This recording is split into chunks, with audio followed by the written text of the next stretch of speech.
Quem nunca deixou de dizer a verdade por medo de machucar o outro e, ao não conseguir ser verdadeiro, optou pelo afastamento? Eu me chamo Ana, eu sou psicóloga.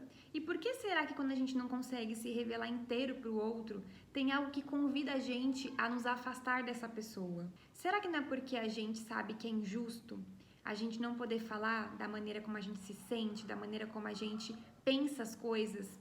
E que a gente não vai poder agir livremente de acordo com as nossas necessidades, com aquilo que é importante pra gente, enquanto a gente não puder ser sincero? Eu sei que muitas pessoas têm um desejo de querer proteger o outro de sofrer, de querer proteger o outro de sentir a dor. Mas se você gosta dessa pessoa e você quer produzir uma relação com ela, não é escondendo o que você sente, o que você pensa, que você vai conseguir acessar essa pessoa. Porque dificilmente ela vai conseguir saber onde ela tá errando e no que ela tá te machucando se você não falar. E quando a gente tenta não machucar, naturalmente a gente vai se afastando e isso por si só já pode machucar outra pessoa. Porque ela pode se sentir rejeitada sem nem saber o porquê que você se afastou.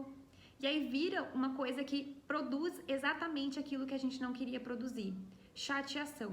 Então eu queria te convidar nesse vídeo que da próxima vez que você tiver uma chateação, algo que está ali acontecendo na relação com outra pessoa, que você sabe que vai ser difícil falar, que vai ser duro falar, que isso pode machucar aquela pessoa, que você simplesmente exista e fale.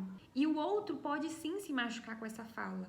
Mas o que ele vai decidir fazer com isso pode ser o que salve a relação de vocês. O fato de você existir e dar a chance para o outro existir é o que vai produzir um relacionamento. Mas quando você não diz a verdade para o outro e se afasta, aquela relação já acabou. Algo que você está tentando proteger, no fundo, já está sendo destruído. A gente precisa topar um encontro real com as pessoas.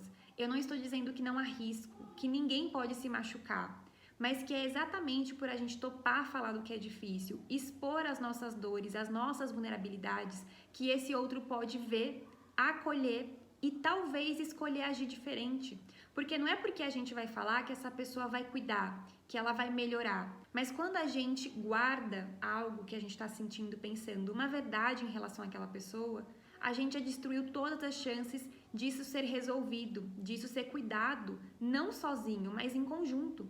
E que se você tiver que cuidar sozinho, isso já diz algo sobre essa relação. Talvez não seja para você estar aí, mas a verdade ela foi dita. Eu espero que esse vídeo faça sentido por aí e que ele te convide a falar do que é difícil, porque não tem como se relacionar sem se mostrar. Muitos de nós tentamos calar como se isso fosse resolver, mas dificilmente a gente consegue bancar uma situação dessa. Para pensar ao longo da sua história. Sempre que você não conseguiu dizer uma verdade, que você não conseguiu se posicionar, que você não conseguiu colocar o que você estava sentindo, você conseguiu continuar se relacionando com essa pessoa da mesma forma? Ou você naturalmente foi se afastando dessa pessoa? Porque não tem como produzir relação sem falar, sem poder dizer as verdades. E dizer verdade não é ser escroto, não é falar as coisas, apontar dedo na cara. É poder dizer, você me machucou. E se o outro se desesperar e ficar muito alarmado e falar o quanto está machucando ele, talvez isso conte de uma inabilidade dessa pessoa de lidar com a verdade, de lidar com dificuldades. E aí ela tem que cuidar do processo dela para poder se fortalecer e, diante de um problema em um relacionamento, cuidar disso junto com a outra pessoa. E não tomar para si como se aquilo fosse o fim da vida.